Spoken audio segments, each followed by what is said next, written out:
Well, that's aggressive. Yeah. Cheers. Oh, Cheers. damn.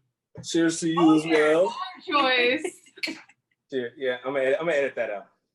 Give me another song in there. And welcome to the Marlon vs. Marlon podcast. I'm your boy Marlon. And I'm your boy Marlon. Join us as two childhood friends go back and forth, argue, fight, debate, sometimes maybe even agree on everything from sports, pop culture, and everything in between. All right, on today's episode, as you can see, we have some guests, none other than Pretty Privileged. So, ladies, please introduce yourselves. I'm Megan. I'm Jerica. We don't have a nice little Sorry, thing that y'all got.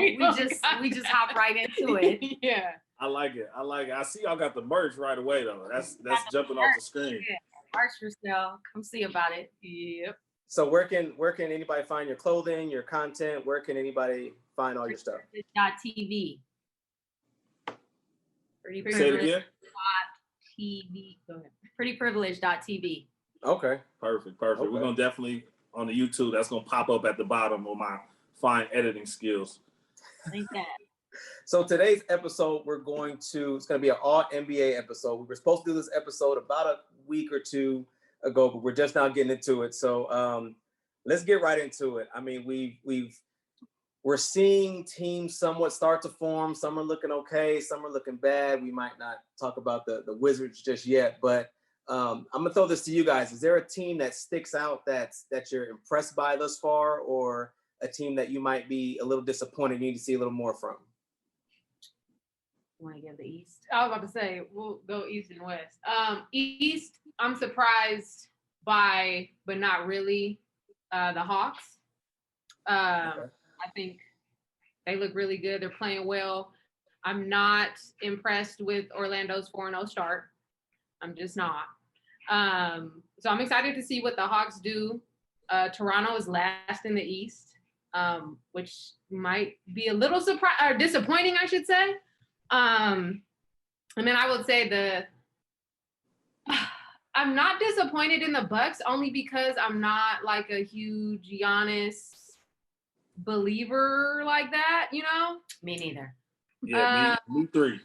Yeah. So I'm not. Yeah. So I'm not disappointed, but I think I only comment on the Bucks because there were still like preseason pick to finish first in the East and do all these things in the playoffs, and it's like I don't know how many times they have to fail with the same pieces. It's essentially the same team. I think they made a lateral trade. I think Drew obviously brings some stuff to the table, but I mean Middleton is like I don't know. Anyways, the Bucks. Let's be honest. They're not winning the championship with Middleton as their second best player, or with Giannis as their best player. No. Exactly. Like if Giannis went to Toronto, like okay, you know what I'm saying? Like we can, and then bring a real superstar to the Bucks. Okay, we can talk about that. I have Brooklyn coming out of the East, so I'm impressed with them. And we'll stay in the East, and I'll kick it right back to you guys. But one of my biggest disappointments, I'm one of the biggest Russell Westbrook fans. They're 0-4 right now. I mean, I love Russ. I love him, but it sucks to see him and Bradley are not able to. I don't know if it's just Russ or if it's just that team. Who has Russ been able to with? Who's he been able to do that with? I mean, nobody. We've seen it. He's played with some of the best players on the planet, and it just time and time again, it doesn't. He'll average a triple double. Translate. Like, he'll do that easy. Yeah, that is what it is. I don't think he's a bad teammate. You know, you see, banter back and forth about, who's the problem? Is he the problem, or was Harden the problem? Is KD the problem? Whoever. I don't think he's a bad teammate. I think he has great work ethic. He has good attitude. He works hard, but individual stats don't mean anything to me if you can't win. Right. Yeah. He's just not a proven winner. Yeah. For me, Russ it's not his personality as much as his style of play. Like to be so ball dominant and not be able to shoot it very well. Cause he'll average 20, 25, but it's going to be at a 35% clip. You know what I mean? So for somebody who's not, he'll get assists, but he's not creating shots for others and making others better. Right. So it's tough. And I like Russ too, LA guy. I like Bradley Beal better. And I like Bradley Beal too. and he signed that contract, but I would just love to see him get out of there. And this sucks because it's kind of like that the Drew Holiday to Milwaukee. It's kind of like they traded for the same thing because John Wall was very similar to what Russ brings you. Right. Exactly. So speaking of getting out, Harden, I mean, he's been screaming, just get me anywhere. Doesn't look like, and that's the thing. I saw something on TV the other day. It said, even though Harden had, he was out here at this place, that place, doing whatever in different cities and states, and he still came out and dropped 45 like it was nothing. So, I mean, looking into the future, do you see any possible way that he actually gets traded? Yes. Yeah. I mean, why not? If you're a manager, like, what are you doing? You got to get him out of there.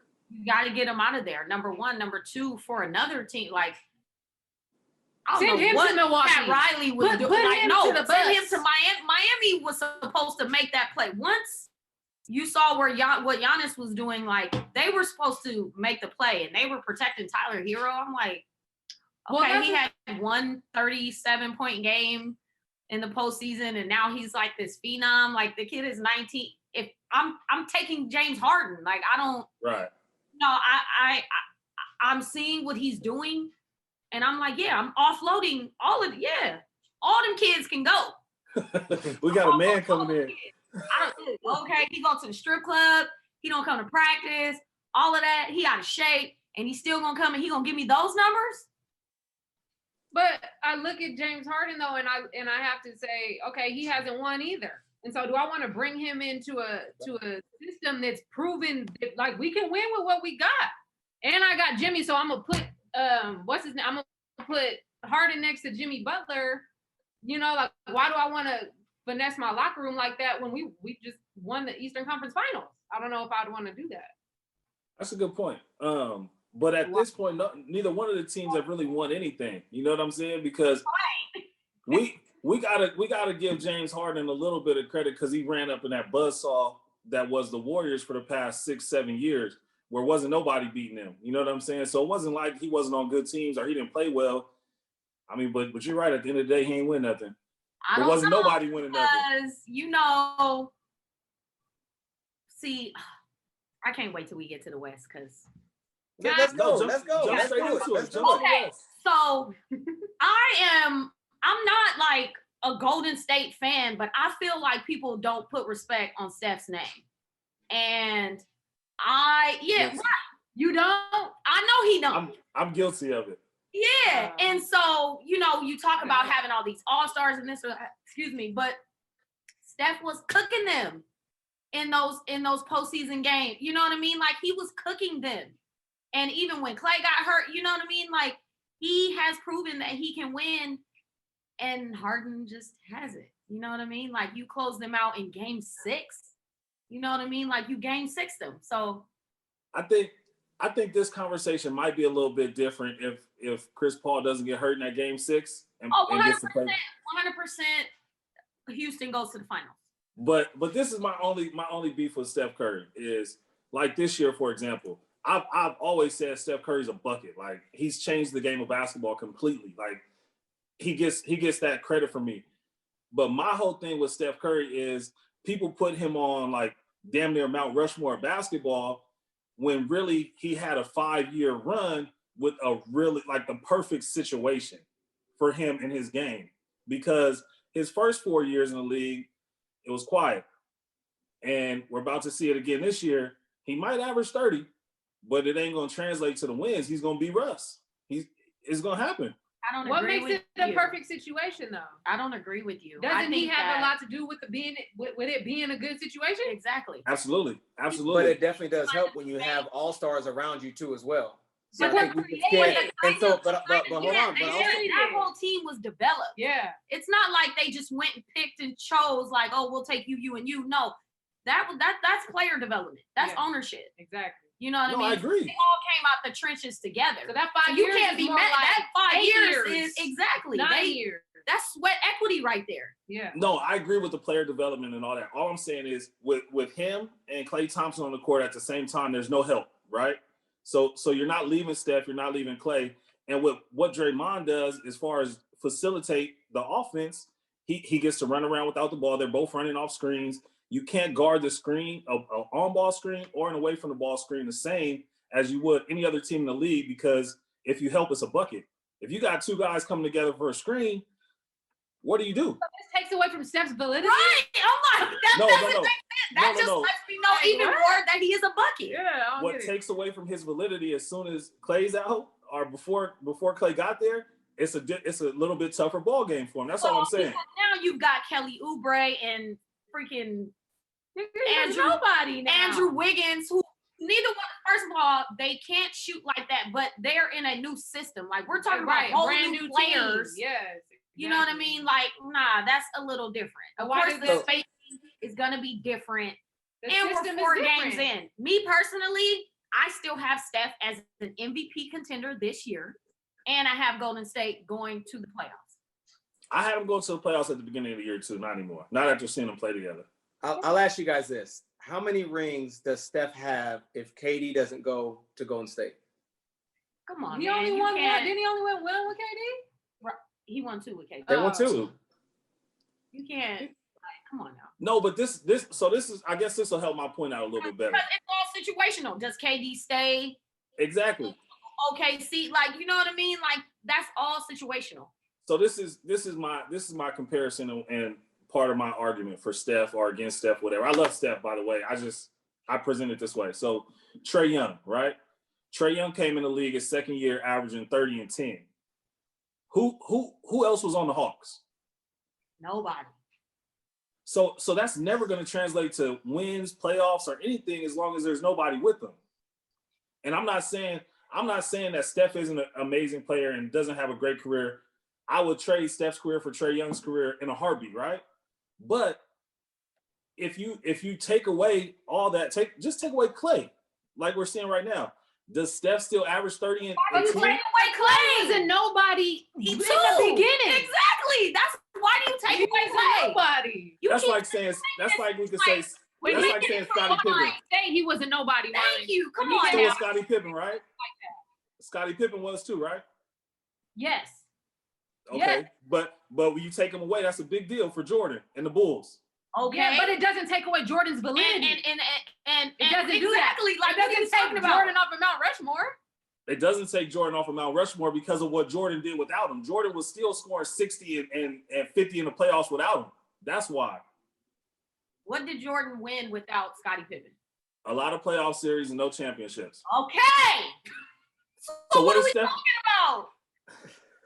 I don't think Steph is winning any playoff series, is what I'm saying. Okay, I'm willing to bet on that. Well, we're gonna see. We could talk off mic. I got coming out the first round. It just has so much to do with the system. You know what I'm saying? Like you look at like Giannis, who's winning MVP and all these accolades, and then they was bumped. Horrible. Like horrible. And he got people trash in the playoffs. Like, so you know what I'm saying? So of course Steph needs to be on Mount Rushmore. What the hell? Yeah, nah. He's not on my Mount Rushmore. But I respect He's on your Mount Rushmore, like as of now? Like all time? Like, yeah. Yes. So who's your top 4 at Mount Rushmore? I gotta hear this. If you put Steph on there, Mike's on there, I'm sure. Oh, I'm talking active. I ain't talking about all time. Yeah. Oh, I didn't know there was an active Mount Rushmore. Yeah. Well, when you think of Mount Rushmore, you're thinking of, all time. But as far as right now in the game, he's not. But he's an all-time great for sure. Yeah. Absolutely. That's all. We are secondly, all time. And when I talk about that, I mean that in terms of like, he's an anomaly. Yeah, for sure. You know what I mean? And so when I talk about all time, there are just certain people, like AI is an anomaly to me, and he ain't never won nothing. Right. You know what I That's mean? a fact. But he's an anomaly to me. He is a great, he's one of my GOATs. I won't say Steph is one of my GOATs, but he is an anomaly. Like you got to put some respect on his name, period. I will say this, and Mark Jackson was one of the main ones that actually came out before everybody knew before the championship, for all that stuff. He said this is the best shooting backcourt ever, and everybody thought he was crazy for saying that. And look at him now. So hey, I want to use that to kind of transition into something else, because Mark Jackson had this squad playoff ready. I think they lost in the second or third round in the playoffs right before he got fired. Was coach of the year. He was coach of the year, 60+ wins, and he gets fired. We just saw for the first time yesterday after Pop gets fired or gets kicked out the game, excuse me, that Becky Hammond took over and the first woman coach in the to actively coach in the WNBA or in the NBA. I'm sorry. Do you guys think that's something? And I think personally that she'll be the first one to get a head coaching job. But do you guys think that's something that's realistic? For a woman to be a head coach in the NBA? Yeah. Wow. I think the Vanderbilt kicker, right? Yep. Okay. And you know what's funny is I'm gonna let you have your moment because I think y'all disagree on this, right? No, I don't think. Okay. We talked about I don't think so. I think that our opinion is not that of like a normal woman's opinion. I guess we're not. Okay. You know what I'm saying? Well, I speak for me. Like, I'm not super pro-feminist on this. Yeah, no, me neither. So, like, it's the whole like equality illusion. You know what I mean? So, anyway, to your question, the Vanderbilt kicker. She comes out. She kicks for all intents and purposes, a whack kick. Right? There's got to be other men on that campus that can kick just as well, right? Or somewhere, right? Somewhere. So who can get the grades? So she comes out. She breaks a barrier because I guess soccer wasn't enough for her. She doesn't want to be Becky Hammond or whatever. I don't know. So she goes out. The coach puts her in the game. They stop the shit so she can get taken out the game because Lord forbid she gets hit, right? Because the whole conversation was now what? You know what I'm saying? She makes the kick, she makes history, and then here's my point. She wins SEC Player of the Week. What the heck? She wins it because she's a girl that did a mediocre thing in an all-man sport. Yeah. That's not like so. To your point, like the whole Becky Hammond thing, okay, it's cool. For all intents and purposes, it's cool. You know what I'm saying? Right. I don't want to get into the race thing because there's plenty of other Black women that should have had that opportunity prior. But facts. I digress. So that's a different type of privilege. Exactly. Thank you. So, do I think that a woman is going to be a head coach in the NBA? If she does, it's for that same reason why we're seeing women assistant coaches break into the NBA. It's for the become SEC Player of the Week because I'm breaking a barrier. Yeah. I give the McDonald's All-American dunk contest to the girl who did a basic ass dunk and completely negate all these dudes who are doing better. So my thing is, we're gonna compare men and women. If you're gonna break into these male-dominated industries. If you're gonna break into football, your ass better be getting hit like a dude. You know what I'm saying? If you're gonna dunk, you need to dunk better than the dude. Yeah, you need to be windmilling over somebody. Like you don't need to just regular girl. Yeah. And wait, so I got a question. She's a woman, and I don't think that that's like I don't think that's something to get all giddy about. I just don't. So you guys are saying hold her to the same standard or hold them to the same standard. And I guess what I'm saying is back in, 2003, 2004, when Candace Parker won the dunk contest, did you feel the same way or was it kind of cool then? Or did you still feel like, that's cap, like she didn't deserve it? She did the whole like this situation and which was cool in the 70s when Dee Brown did it, or the 80s. It was cool to see a girl dunk in that scenario. But to our point, if it's just for entertainment, then let it be that. But don't mislead women and be like, oh, you want SEC Player of the Year? There was a dude on Georgia who had like a 94-yard return. Give it to him. That's because he did something. Yeah, he did something. But because he wasn't a girl and breaking this barrier, then he doesn't get it. So I think it's misleading for girls and for young girls and women to like, why are you trying to be mediocre against men when you can be great in women? I don't That's true. Speaking of just women's, and we'll kind of touch on women's basketball for a second. I've always said this. I think Breanna Stewart, she's probably going to go down as one of the best female basketball players, I think, of all time. So that's actually one of my. Is that all? That's it. I just want to say that. I'm a huge fan. I'm a huge fan. So he says that whenever he can. Like he puts that in however many episodes he can. Yeah. What's that? He said that last time we talked. Yeah, that's all I gotta say. That's his women's basketball take. Why did you feel the need to input that? Well, we're just talking about women's basketball. Well, just basketball and women and sports and all that stuff. So that's all. I just want to say that. Just want to slide my little 2 cents in about Breanna. It's because you guys are girls. That's all. Here we go. All right. So, anyways, I may edit that part out. Transitioning over to.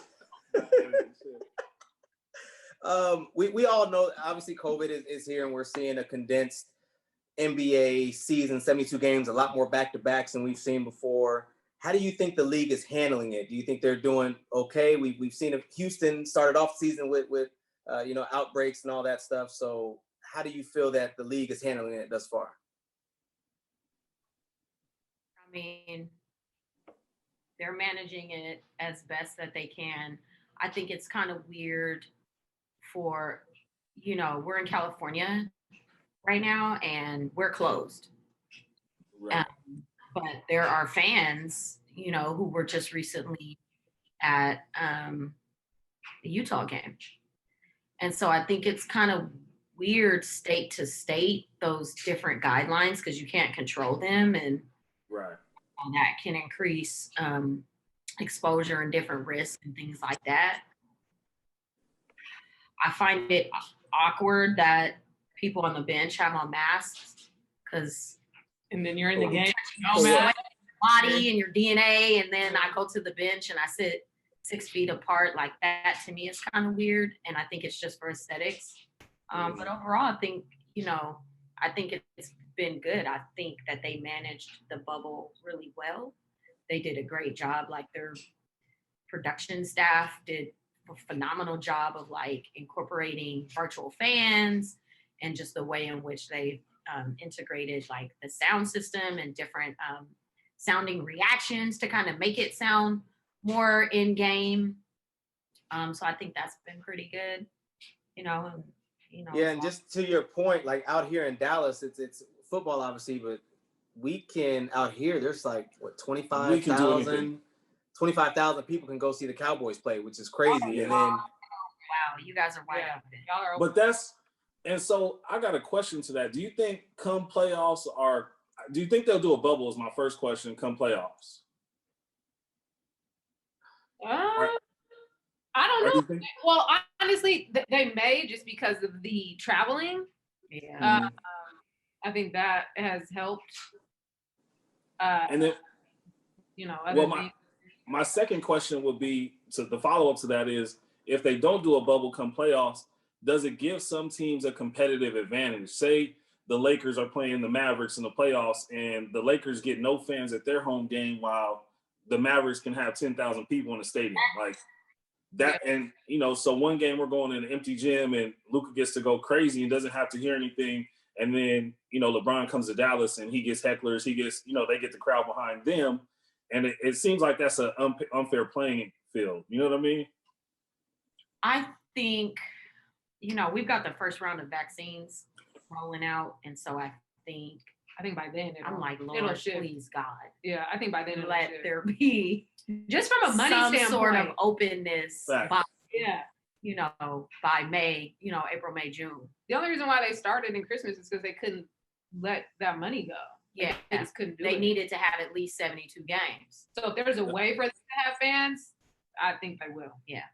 So how many fans were in Utah? 1,500. So not very much. But it's gonna grow. Yeah, it'll grow. It's gonna grow. It's not you gonna see me. Yeah. And you gonna hear me. It's only 1,500 people in there. That's a fact. And then that's another thing too. LeBron was, I think it was yesterday, I believe it was. He gave a fan I some saw that. respect, all that stuff. And I was just thinking, like, of course you may want to give fans things, but you should be staying far away from fans as possible. And then he shook another guy's hand. So I'm just like, you LeBron, like you need to. He can do what he wants though. And then you're gonna come back to California. Open up high school basketball. That's what I want. Yeah. So for the listeners, for the watchers, Jerica's a high school basketball coach, so she wants basketball back. And I am high school basketball mom. Yeah. Right. Oh, side note, your son is nice. He's doing his thing right now. How old is he now? He's 16. He just turned 16. Young Hooper too. He's a bucket. He's doing his thing right now. He's at Fairfax. Yeah. Can he? He works out every day at 5:30 in the morning. Nah, he's better than me already. I'm not doing it. I'm not doing it either, but I'll be in there with my blanket on my laptop on some, Man, so in college, I got in trouble one time. I was late to practice. We had one 5:30 workout that I had to do because I was late. And I told my coach, I was like, yo, I'll do 6 workouts tomorrow as long as they start at 9. I'm not doing this shit no more. Like, I'm not doing it. That's for the birds. What college were you at? right. At San Bernardino. It was our assistant coach that made us do it, so I got away with it. But it wasn't cool at all. Right. Yeah, no, we just got him locked in, trying to get him separated from the rest. Can he now beat you in horse? Can he beat me in horse? Yeah. That's a real question. I seen y'all go back and forth multiple times. Oh, yeah, for sure. Okay. Because mom's got a jumper too. Okay. His dad in an actual one-on-one game. See, you threw him out there and we didn't even do that. I ain't the only loser around here. Yeah. I ain't the only loser around here, okay? Right. What we got? So, Jerica, I know you said you have Brooklyn coming out the East. Who do you guys feel can come out the West? I know you said Golden State's most likely going to make the playoffs. Who you got coming out the West? Lakers. Can anybody come close? I don't think so. I will say this. He was on Phoenix before season started. We had a to talk. make the playoffs, not to compete with the Lakers. Correct. Okay. But to see with the way Phoenix is playing, I think they got something special there. The Clippers, I think they're still gonna be around. Go ahead. They're gonna be around, but they're not gonna do much. They didn't make many changes, and I don't believe in pandemic P. And I don't believe in losing by so. 50 and being able to win a championship. Oh my God. I just don't. I don't see that. Like they were down by 50 at halftime, like after 12 minutes of basketball. Or 24 minutes of basketball. Really, I got on Twitter and I saw it and I was like, there's no way this is true. I'm sitting there watching football and I'm getting alerts and stuff and I'm like, is that a typo or something? Like, yeah. Even without Kawhi, never. That NBA. Yeah, NBA, that shouldn't happen. Exactly. That was, Just me and Marlon be talking about it. Just math. Just basic. Yeah, because I was checking the field goal percentage. I'm like, are they missing shots? Like, how is this possible? But then, they were shooting like. But Marlon, you said it. How do you have that many less possessions? Possessions, yeah. They didn't turn the ball over a bunch of times. It wasn't like 7 turnovers. It was crazy to me to look at the numbers because I thought it was gonna be like, oh, they had 30 turnovers, right? And Dallas had hella points off of turnovers or something. Have y'all ever lost by 50? Say it again. Y'all ever lost a game by 50? I think this is a personal attack. Oh wow! I lost by like 30 something. You lost by 30? Yeah, to Russ. You knew that. You know this. To Russ? To UCLA. Oh. Okay, 30 is not that bad. 50. I said 50. No, but it felt like 60. Bad. No. Man. I lost by 50. But we lost by 55 to UConn. But see, that would be the equivalent to y'all UCLA team that smacked us. They had 5 first round or 5 number 1 picks on that team. Like, right, and to our point, how is the NBA? How does that happen with the Clippers? That's not supposed to happen because we didn't have nobody go to the league. We had one guy go to the league. And once upon a time, Paul George was, I wouldn't call him elite, but Paul was up there with some Once upon a time, he just signed a max deal. But I'm just saying, as far as his playing ability, like he's not the Pacers Paul George anymore, to where he can take over games and even pre-injury. But I mean, I think he's better than Pacers take Paul over George. games and do what? No, he can take over regular season games. He'll have 36. Yeah. So it just don't translate in the playoffs. Yeah. Listen here. If you can't take over a game, I'm not giving you $200 million. Period. That's out. No, this new NBA, they all getting it. You see what Gordon Hayward, yeah, you see what he just got. So Yeah, that was an atrocity. That was some, I don't even want Michael Jordan just needed a tax write-off. That's all that was. Yeah, and even then, come on now, they're not even. But that pissed me off. Like, you would give Gordon Hayward that kind of money, but you let Kimba walk. Who y'all got coming out the West? Lakers. What? Oh, okay. So you do got okay. The East. What about the East? I don't know who's coming out the West yet. I haven't decided. Oh, really? No, I'm just playing. I was about to say. I think the Lakers probably win the Western Conference Finals against whoever is against in 5 or 6 games. The East though is a little different. I got the Nets coming out, but one more injury and that might change things for me. No. Yeah. It don't even got to be the Kyrie or KD either. It could be to somebody else. Went down. That's an early pick. I got. Go ahead. Go ahead. So I got Boston coming out the East. I think Brooklyn, it looks fine now. And you had said a comment or you posted some on your story, Brooklyn and then Lakers and then everybody else after we saw what they did to Golden State. I just think that the Brooklyn is they look fine right now, but just give it some time when Kyrie's not getting his touches or something is going to happen. KD is the person, I think in the fourth quarter of last game, KD had he touched the ball twice in the fourth quarter. You're KD. You need the ball way more than that in your hands. So it's just a matter of time before something happens and Kyrie's going to be in the middle of it.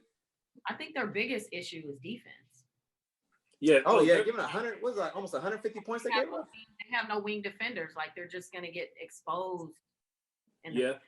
And that's, teams take on the identity of their head coach. You know what I'm saying? Steve Nash ain't in practice going over defensive drills. Let's be honest. We know that.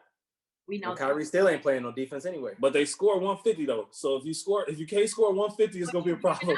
45. Right. So, you know Hey, what but that's my young boy Trey. Atlanta. Trey Young is a problem though. I'm trying to tell y'all this. He had Kyrie on them skates. I got Atlanta in the playoffs. Don't call Atlanta a sleeper because they in it. I think Atlanta wins a series this year. I don't think they're gonna make a run deep into the playoffs. But Bogdanovich, I was like, damn. I think it's gonna be a test of because you look at the bubble just ending in October. I think it's gonna be a test of who can sustain for that long. You know what I mean? You look because you got more back-to-backs, so absolutely. Yeah. And that's when a team like Atlanta kind of benefits from it. You know what I'm saying? They'd have had 6-7 months off. Right. And Brooklyn though, that's what I'm saying. So Brooklyn also, yeah. Together, but they're gonna be fresh, I think, for a longer period of time, whereas opposed the Lakers, even the Clippers, Dallas, they just got done. We're looking at they're playing almost a year for a straight year. Yeah. Right. That's gonna be tough. And Jerica, you had mentioned Toronto earlier in the show. That's one team that I think they'll figure it out. They'll get it together. They have a lot of good role players. Yeah. I don't necessarily think they're going to make it back that deep in the playoffs, but I think they'll be okay and they'll make it. Yeah, I got them at a 7 seed. How do y'all feel? Right. About who? Ben Simmons actually just made a shot. Ben Simmons made his first 3 of the year tonight. You know what I'm saying? I actually think that the Sixers are maybe the second or third best team in the East, to be honest with you. And I know that sounds crazy. They're second or third in the standings, but you mean actually? Yeah, I think actually. I think the Celtics have peaked. I think we know what they're going to be and who they are. And I think last year was their year. Marlon's picked them for the last 4 years to go to the finals as soon as Tatum came in. Tatum is worthy. Next up. Told you. Him and Luke. I'm trying to tell you. Hey, I'm trying to tell you. And in 4 years, we're going to be having a conversation, but he ain't won nothing. We'll see. They have I will say this. Him and Jaylen Brown are probably one of the best duos. What? Yeah. They play really, really well together. So the reason I think that the Nets are the strongest team and the Celtics are the Sixers are the next best is because they present something that gives other teams issues. There's no guards that can guard Kyrie, and there's nobody that's going to guard KD, right? And whether they ISO you, whether they run pick and roll, it's a problem. And that's why the Lakers are so dang good because you can't stop both KD or LeBron and AD. There's no team in the league that can match up with both of them.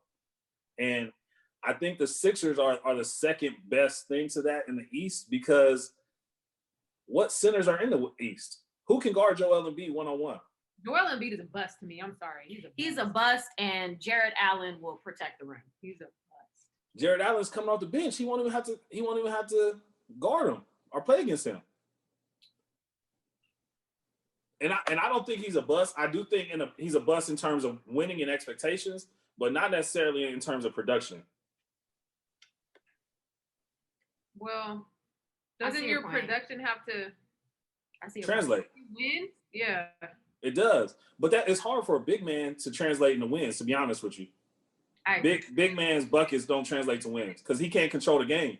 Well, yeah, I mean, shit, you're paying Tobias Harris and you know what I mean? Like there are other people on the team who need to step up.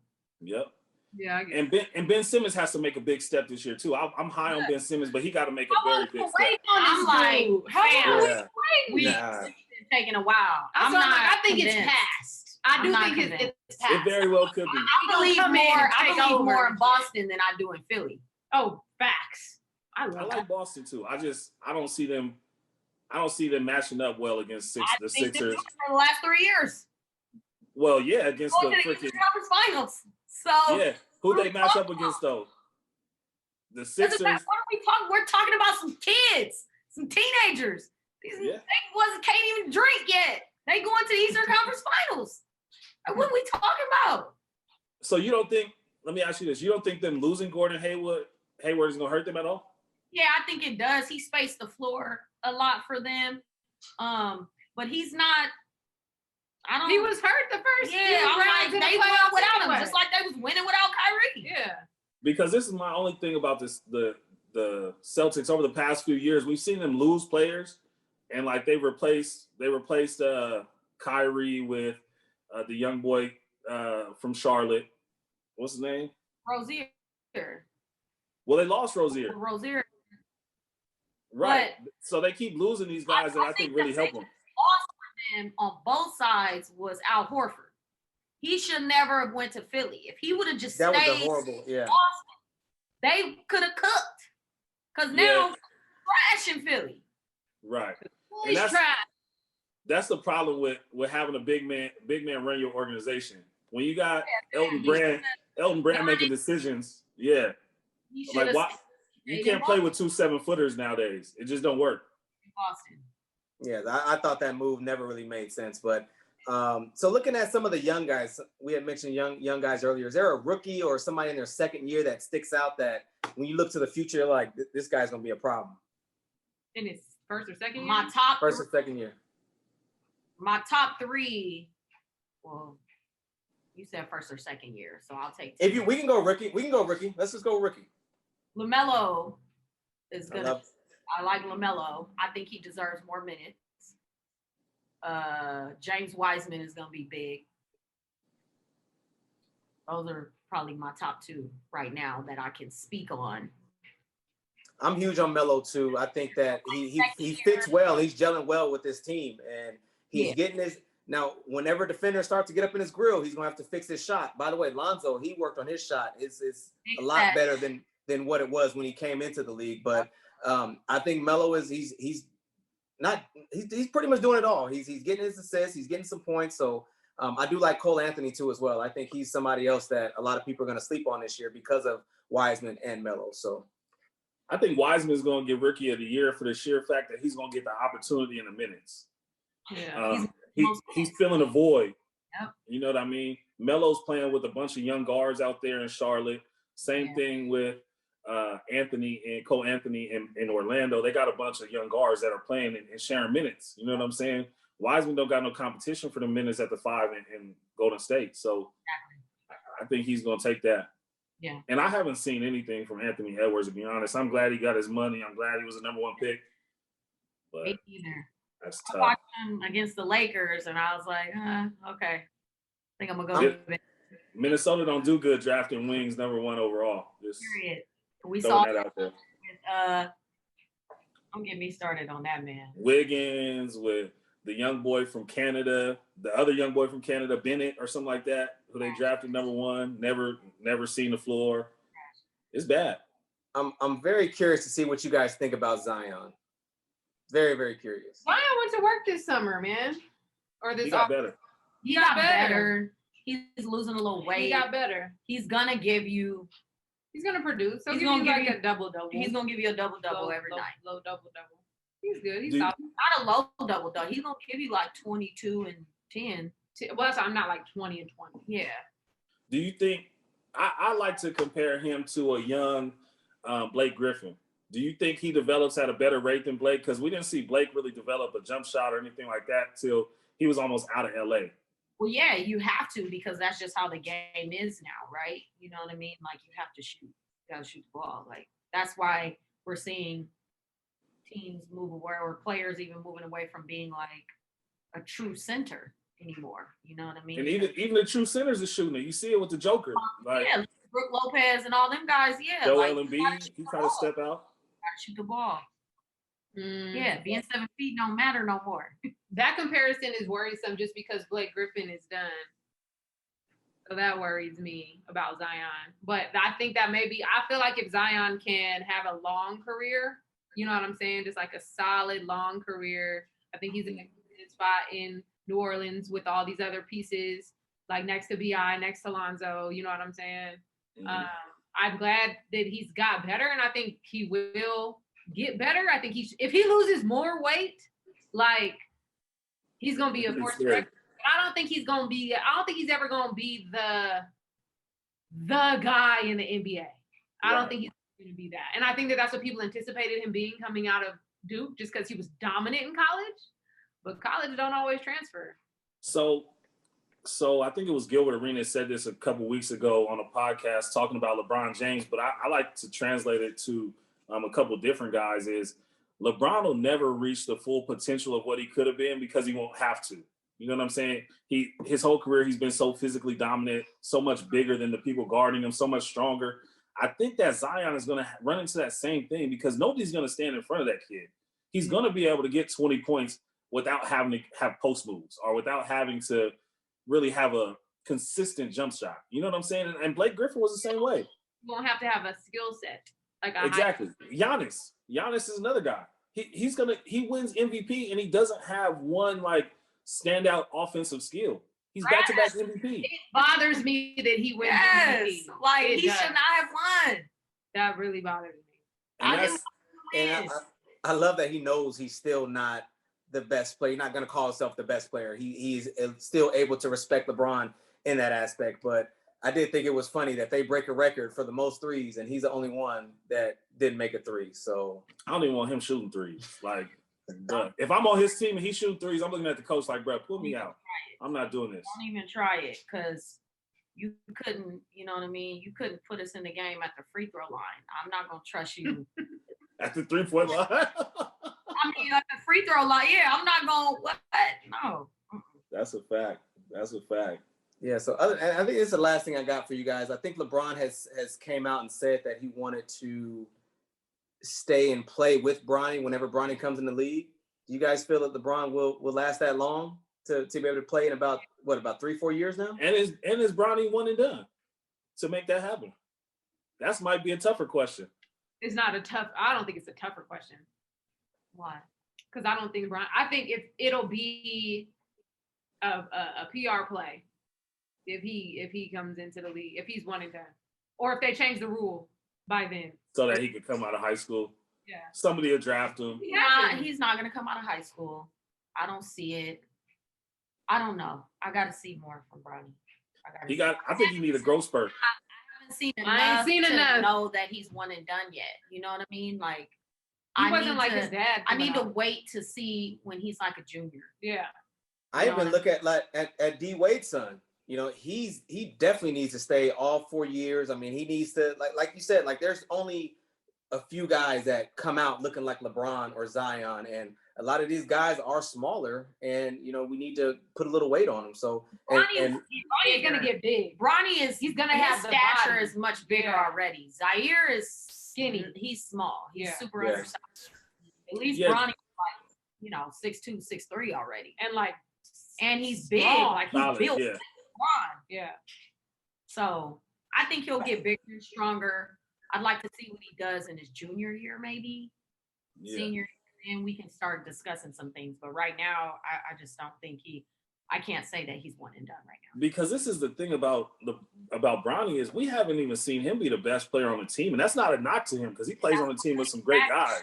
Playing on a bunch of buckets, like you know what I mean? So I need to see him be the guy.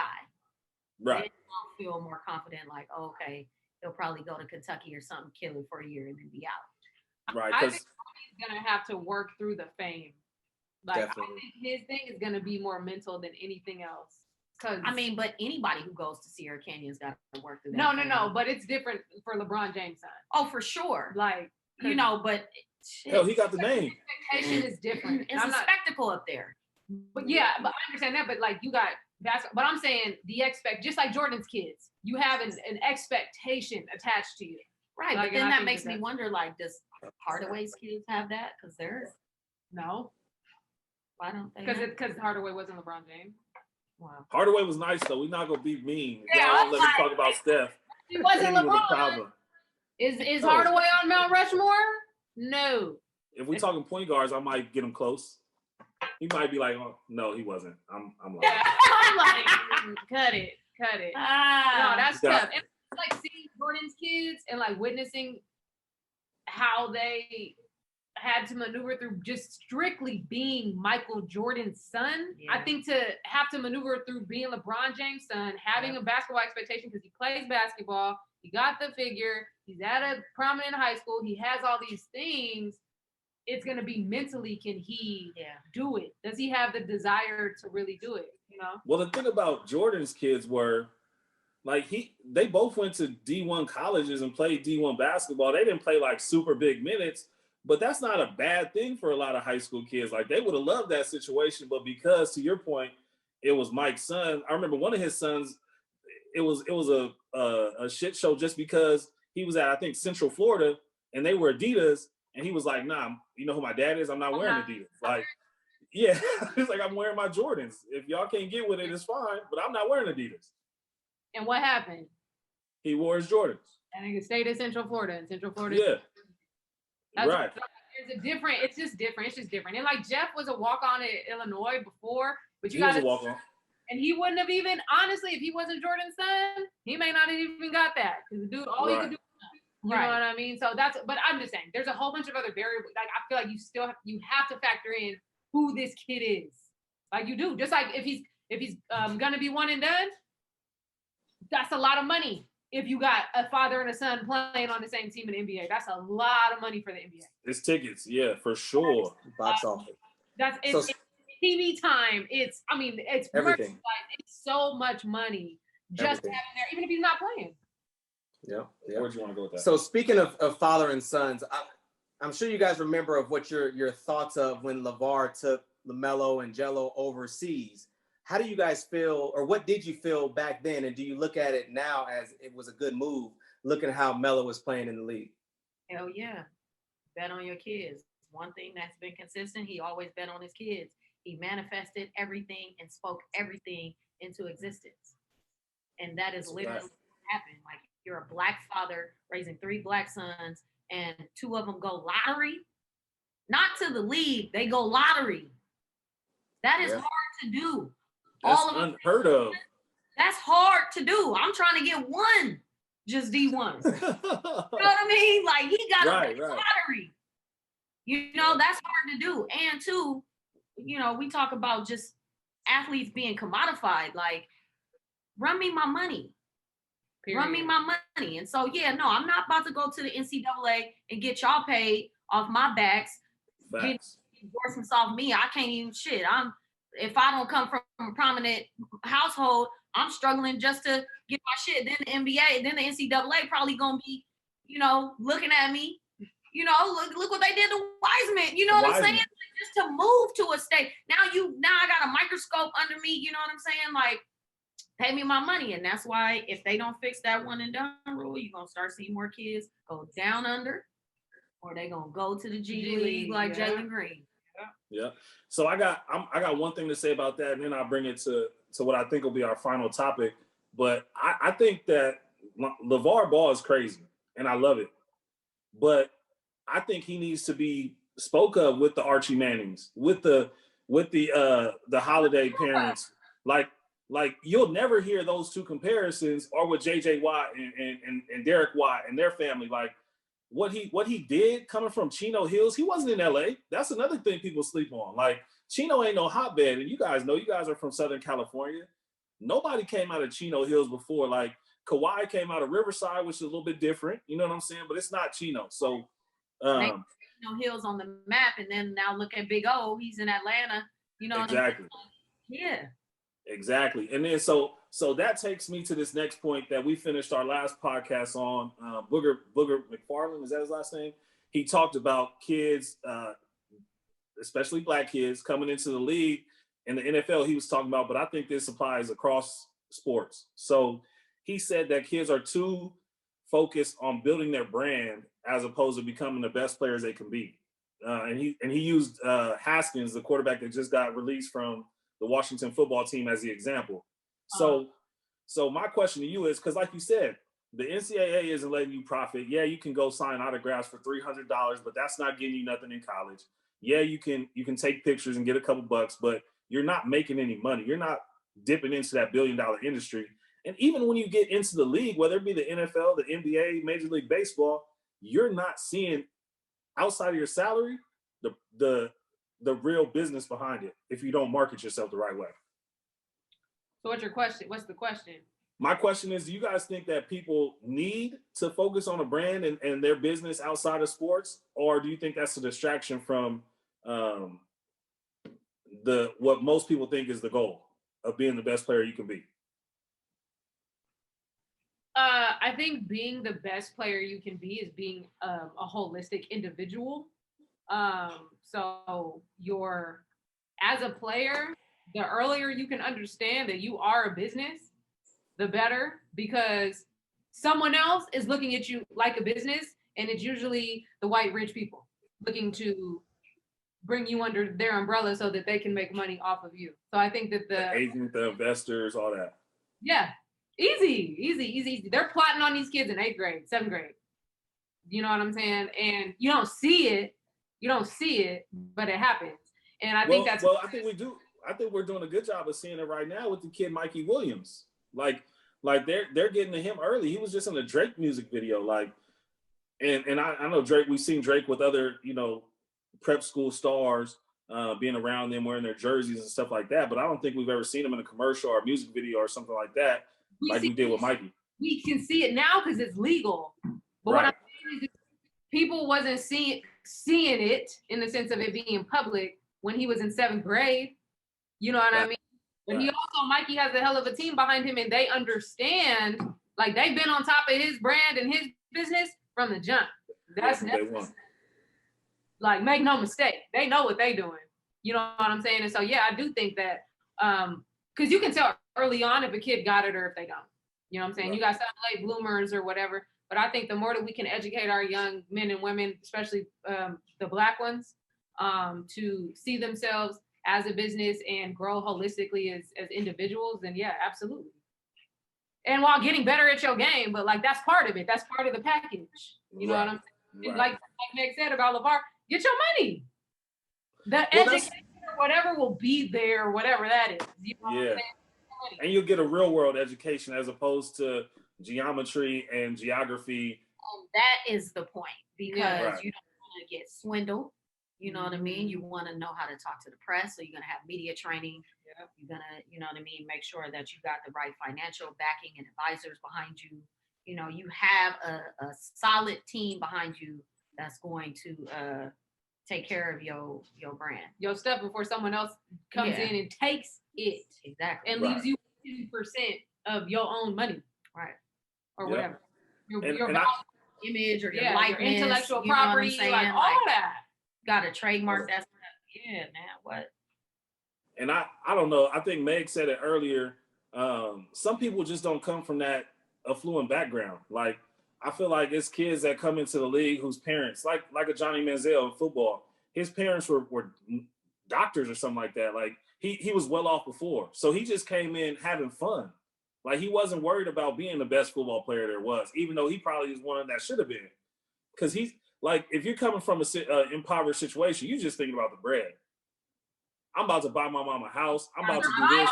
House. Yep. It's survival. Yeah. Yeah. So it's a dog eat dog type world, and this is what we said yesterday was just like, once you get there, it's already somebody trying to take your spot, and a lot of people don't realize that going into it, and that alone could be a lot on a young man or a young woman. So to add in all the other stuff that you guys are talking about, the financial literacy, the awareness of people who are coming into your lives, like, that's a lot for a young person to take on. Hell, I'm 34, and it's still things that I'm trying to learn. You know what I mean?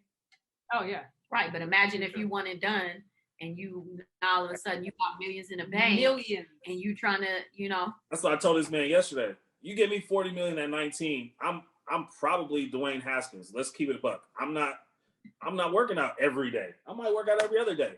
40 million, 30. That's it. Right. From zero I to still got to get some mil. disciplines together. Yeah. Right.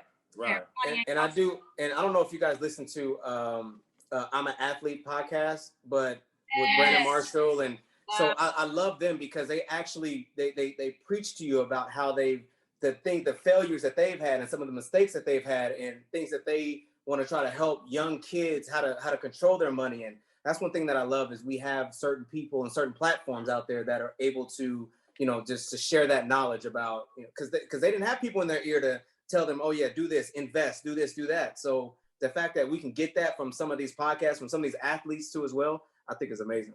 And invest in the right things. Like, they talk about how people come up to you and like, yo, give me 30 grand. I got this thing going, without showing you a business plan, without showing you this, without showing you that. And they walk away and you never see them again. You know what I'm saying? So invest in the right people. And I think that LeBron is a testament to that, is that he had the people around him from the gate, and he built that. He developed that with the same people. And still there. And they were still there. minded. Yeah. You know what I mean? But that was very intentional from the gate. He from the jump. Off the court. I mean, we can have the on the court conversation too. Off the court, LeBron, he is the greatest. Well, of all time. I think that's kind of what separates LeBron from everybody else. Like, Kobe, don't get me wrong, Kobe made people millionaires. Mike made people millionaires and probably made some people billionaires along the way. But LeBron is doing it with people he grew up with. And I think that's the difference between turning your team into a group of assets as opposed to being liabilities, like just hanger-ons. You know what I mean? That's crazy to me that it worked. Yeah, no, it's He's solid. doing it. Yeah, and he's changing.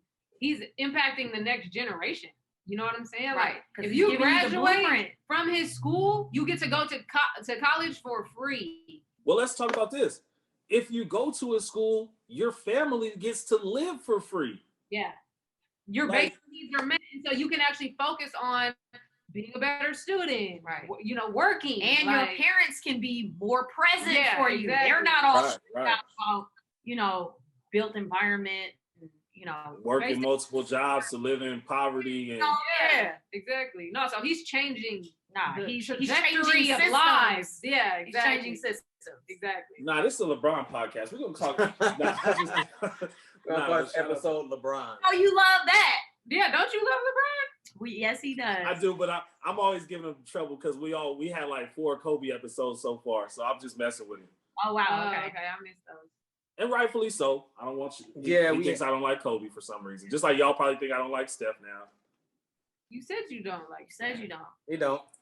I didn't say. I said Steph. I said I love Steph. I just don't put him as high as some other people. That's all. And I think he's probably top 10 ever. That's not bad. I just don't think he's top 4. So when you edit this video, you gotta cut this part and insert the part where he said that he wasn't like top 10 ever. They gotta listen to the whole thing. We need that. Top 10. Okay. You didn't say top 10 ever in the beginning. You just said top 10. No, you said top 10 ever. Because if I say top 10, you don't believe that. He doesn't believe. I honestly do.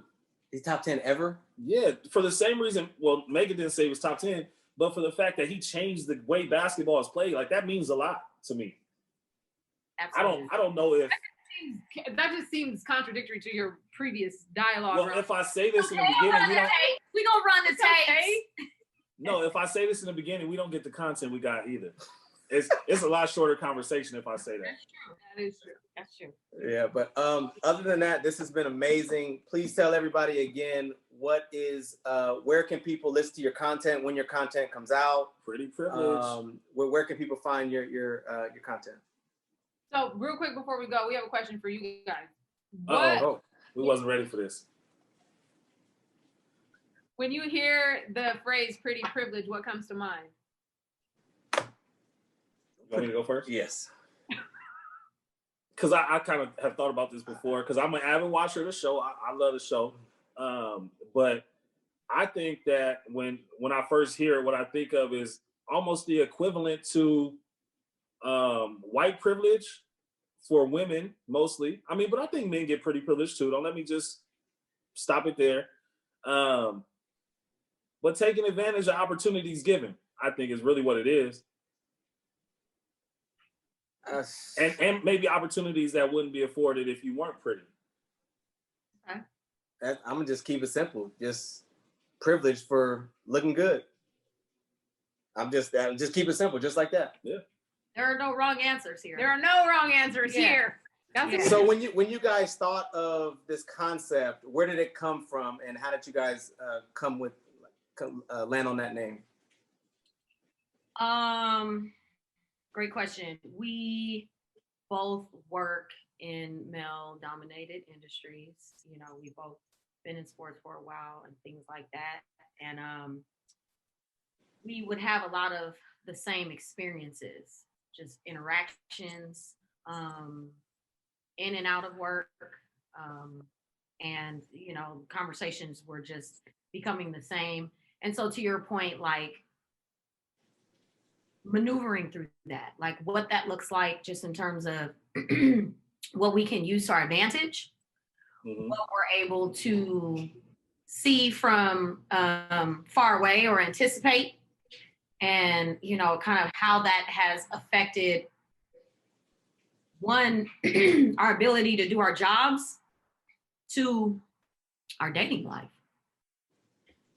So I was gonna add, because I said it's a lot like white privilege, and I think I'm kind of shortchanging y'all because y'all got a whole different dynamic to it than with white privilege, right? Because you got to balance the good and the bad. Like, exactly. So it's a gift and a curse. So we talk about it a lot, like how you said it's an advantage. Yes. Scenario wise, would I be able to get a contract or get a meeting or something like that because of how I look? Yes. But will I also be written off because of how I look? Yes. Or not be able to secure a contract because of how I look. Right. And you also got to throw in there the quid pro quo, the harassment and everything that comes along with it too. And that's a tough aspect of it. Exactly. But I think that where we really wanted to, like where we landed on the name is that you talk about that, right? Like there's the harassment part. And like Meg said, it's like harassment, dating, harassment, you know, emotional interest, right? Like harassment, I want to be with you, right? Or come date me and I'll give you this job. Or here you have this job because you look pretty. Oh, now I can see what you want to see what you can do and what you can bring to the table. Now I'm attracted to you. So now you got to choose. Or no, I can't work with you because I'm attracted to you. Right. Or my wife thinks you're too attractive, so I can't do business with you. Yeah. Does that happen? She's definitely mentioned, like, I got to keep my eye out on her. Is she gonna watch this episode and be like, yo? She ain't right. Your wife has said that about you and women you work with? So yeah, whether it's work or just friends or what business, whatever the case is, I think it's just normal as a woman to see an attractive woman and you know your man and you're like, all right, like, I mean, I trust you, but I don't trust her. So I'm gonna keep my eye on her because, you know, so stuff like that. But it's not like we have, you know, doesn't happen like all the time or nothing like that. But sometimes she jokes around and says stuff, but you know. So are you saying women are not like inherently a little insecure? Ask the women. I'm not asking that question. I was asking you.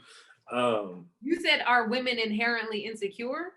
Yeah, he said it's natural for women to see another attractive woman. You know when an attractive woman is there. It's not necessarily saying that you're immature or insecure, but you just recognize game. I mean, if you see a pretty female, you'll acknowledge that. I think you also acknowledge, the natural state of men, period. You know what I mean? Like, men are sexual. We're all sexual beings, but men are more sexual. They think with. And also too, when a woman really wants you, she'll find a way to get you one way or another.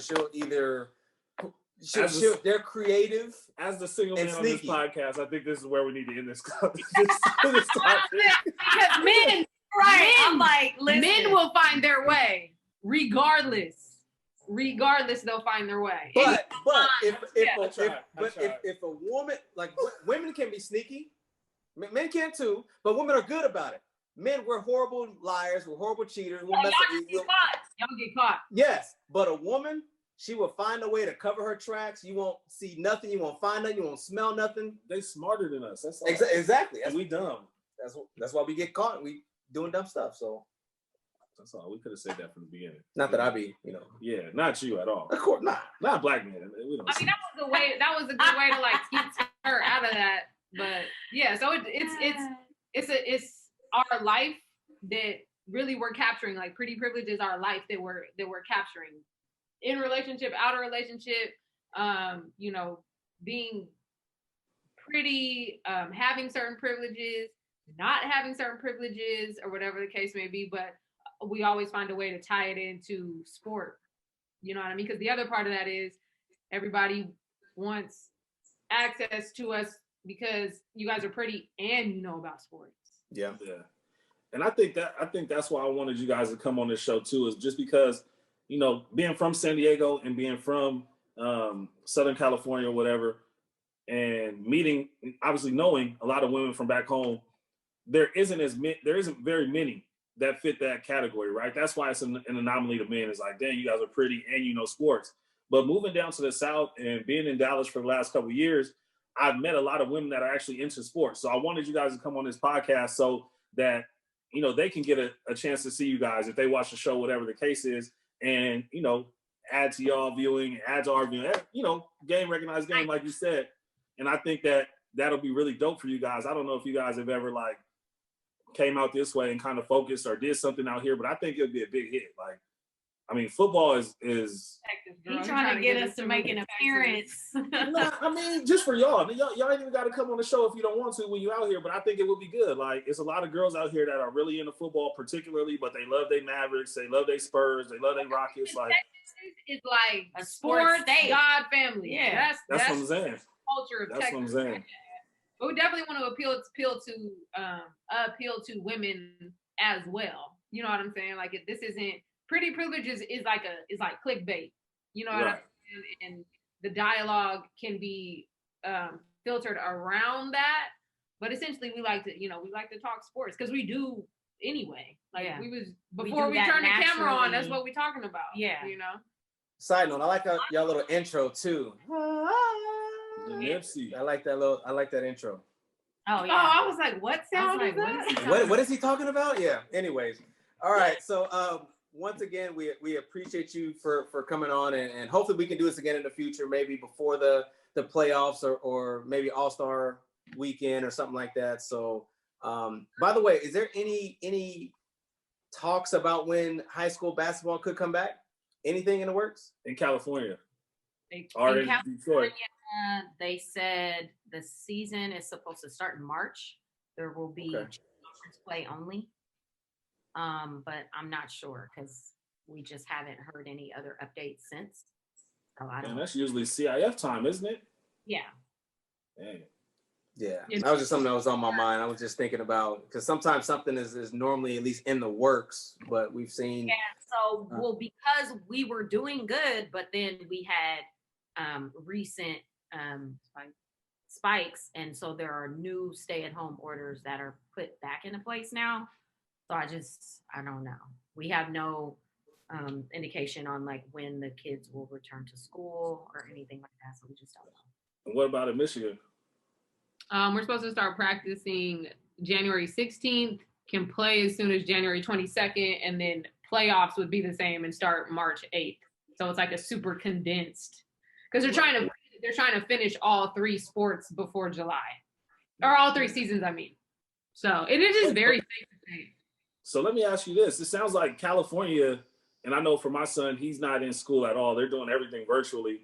Is that the same in Michigan, or is it they're going to campus, they're just not playing sports? No, so we were on campus and through Thanksgiving, and then they shut us down through the holidays, which makes sense because everybody's traveling. Right. And we start back in person on January 11th. Nice. Yeah. Okay. All right. So on. yes, thank you. And we will definitely, like I said, hopefully we can do this again, maybe All-Star weekend or maybe sometime before the playoffs. But yeah, thank you for joining, and I know we'll be talking soon. For sure. And I got to shout out my mom before we end this thing. It's my mom's birthday. Happy birthday, Mom. Birthday, Mom. Happy birthday. Yeah. Appreciate y'all. That's all we got? That's all we got, man. We out. Peace. All right. Yeah.